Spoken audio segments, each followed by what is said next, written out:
Today, I want to sit down and discuss something incredibly important. In fact, I think this is easily the most critical question facing the entire world right now. What actually happens if America launches a full-scale, boots-on-the-ground invasion of Iran? Right now, as we speak, Donald Trump has just delivered a major speech to the American people. In it, he proudly declared, "Thanks to the progress we've made, I can say tonight that we are on track to complete all of America's military objectives shortly, very shortly." He went on to promise that the U.S. military is going to hit Iran extremely hard over the next 2 to 3 weeks. He even said, "We're going to bring them back to the Stone Ages where they belong." He assured the public that the economy is strong, America is winning, and that Iran is about to face total devastation. That was the core message of his speech. Now, here is the first thing you need to understand about geopolitics. Whenever a president has to stand up at a podium and loudly announce that we are winning, it usually means they are not actually winning. Think about it. If you were genuinely dominating a conflict, you wouldn't need to constantly convince people of it. The results would be obvious. So, that alone tells you a great deal about the reality of the situation. At the exact same time, the Secretary of War, Pete Hegseth, announced a new policy called the Greater North America Strategy. He says America will now control everything north of the equator, from Greenland to the Panama Canal. He calls it a security perimeter. So, you are probably thinking, wait, America is in a war in Iran that it's not winning, and at the same time it's picking fights with Canada, Denmark, Mexico, and Venezuela? Why would Trump do all of this at once? Most people say he is chaotic or has no plan. But today, I want to argue the opposite. There is a very specific plan, and once you see it, everything, including the war in Iran, starts to make sense. Let's talk about the ground invasion first. If you look at a map of Iran, you will immediately see why an invasion is a military nightmare. Iran is 4 times the size of Iraq with 90 million people. On the western side, you have the Zagros Mountains. These are huge peaks that run from north to south. If America attacks from Iraq, they hit these mountains immediately. These mountains are perfect for guerrilla warfare. Iranians can hide there, fire drones, and disappear. On the east, you have massive deserts near Pakistan that are almost impossible to cross with heavy equipment. In the south, there are more mountains and a very long distance to travel to reach the capital, Tehran. America currently has about 50,000 troops in the Middle East. To actually conquer and hold Iran, military experts say you need at least 3 to 4 million soldiers. America's entire active military is only about 1.3 million.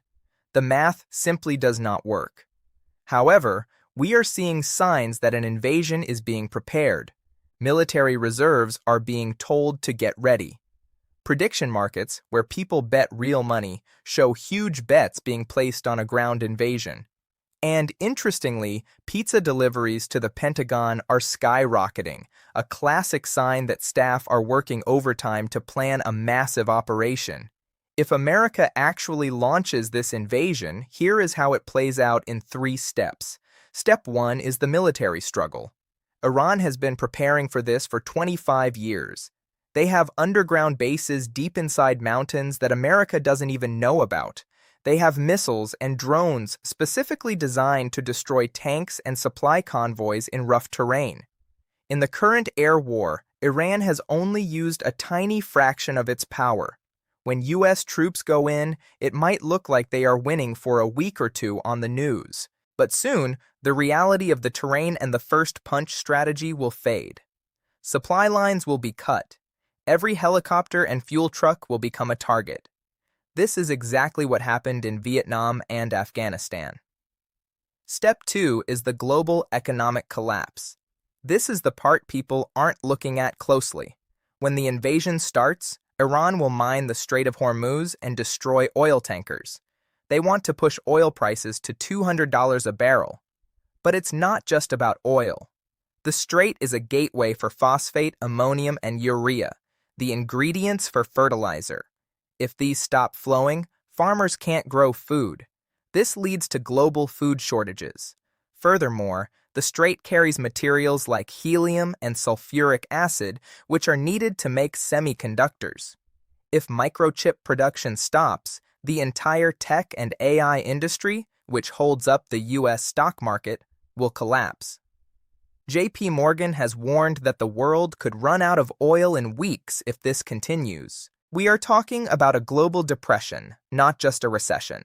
Step 3 is the fall of the American empire. America finances its $39 trillion debt through the petrodollar system. Since 1973, oil has been sold globally in U.S. dollars. This keeps the demand for the dollar high. If the Middle East destabilizes and oil production stops, countries like Japan, China, and those in Europe will stop buying American debt because the system no longer works for them. When the world stops buying U.S. debt, interest rates in America will explode, the dollar will lose its value, and the AI bubble will pop. This would be the end of the American empire as we know it. Now, let's use some game theory. What if Trump wants this collapse to happen? What if he is doing it on purpose to replace the old system? When the Middle East oil stops flowing, the world still needs energy and food. Where does it come from? North America. The US and Canada have massive oil and food reserves. Trump recently took control of Venezuela, which has the world's largest oil reserves. If the Middle East is out of the picture, Europe and Asia will have to depend entirely on North America for survival. Trump is building a Fortress North America, or a technate. It is a self-sufficient bloc with everything it needs: water, food, minerals, and energy, protected by 2 oceans. While the rest of the world burns or starves, North America sits back and sells its resources at very high prices. This is actually a strategy that Vladimir Putin has used. Russia restructured its economy into a war economy and became more self-reliant. Trump is following a similar playbook. He wants to move away from Pax Americana, where America pays to protect the whole world, to MAGA Fortress America. Since 1991, the world has operated under a system where Wall Street ran everything. Manufacturing was moved to China, and the U.S. military protected global trade. Trump believes this system is a Ponzi scheme that has left the American worker behind and created $39 trillion in debt. He wants to move back to a world of resources, manufacturing, and national identity. To do this, he has to break the old globalist system. And the fastest way to break it is to start a war that collapses the global oil and dollar supply. So, the real question is Trump an idiot, or is he the most strategic president in history? If he goes ahead with the invasion, 2 scenarios are likely. In scenario 1, America loses the war, the dollar collapses, but North America emerges as the most stable resource hub in a broken world. In scenario 2, the war drags on for years like a slow grind, but the result is the same. The old global order dies, and North America becomes the new center of power. In either case, the price will be paid by ordinary people. It will be the soldiers who are drafted, the families who are bombed, and the poor around the world who can no longer afford food. This is the tragedy of empire. The powerful play a chess game with resources while everyone else suffers the consequences. Whether this plan succeeds or fails, the world as we knew it is coming to an end. Logistical challenges and global consequences. To truly understand the weight of this strategy, we have to look at the logistical impossibility of a ground war. Iran's military is not like the armies America fought in the early 2000s. They have spent decades learning how to fight an asymmetric war against a superior technological power. Their passive defense strategy involves building entire cities underground. They have missile cities carved into the bedrock of mountains that can launch hundreds of missiles at once and then be sealed off from airstrikes. Furthermore, the social cost in America would be historic. A ground invasion would require a draft. You cannot find 3 million soldiers through voluntary recruitment alone. This would bring the war into every American home, creating a level of civil unrest not seen since the 1960s. Trump's Greater North America plan relies on the idea that Americans will accept this trade-off, a smaller, more isolated but stronger country in exchange for the chaos of the rest of the world. Economically, the impact on the global South would be the most severe.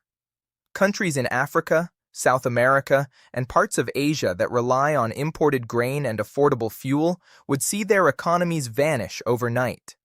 This would lead to massive waves of migration toward the fortresses, North America and Europe, which is exactly what Trump's wall and isolationist policies are designed to stop. He is preparing for a world where the haves live behind high walls and the have-nots are left in the chaos he helped create. We are at a turning point in human history. The decisions made in the next few weeks regarding Iran will determine the shape of the next century. If the U.S. military crosses that border, it isn't just a move against a single country, it is a move to reset the global financial and political system. It is a gamble of the highest order. Trump is betting that North America can survive the collapse of the world better than anyone else. The strategy is cold, calculated, and extremely risky. It moves away from the dream of a united, globalized world and toward a future of divided fortresses and resource wars. While the president talks about winning, the real game is about who is left standing when the dust settles. As history has shown us, the flow of power is merciless. The American empire may be ending, but what takes its place depends on whether this fortress strategy can actually hold. For now, the world waits in fear as the drums of war grow louder and the price of survival grows higher every day.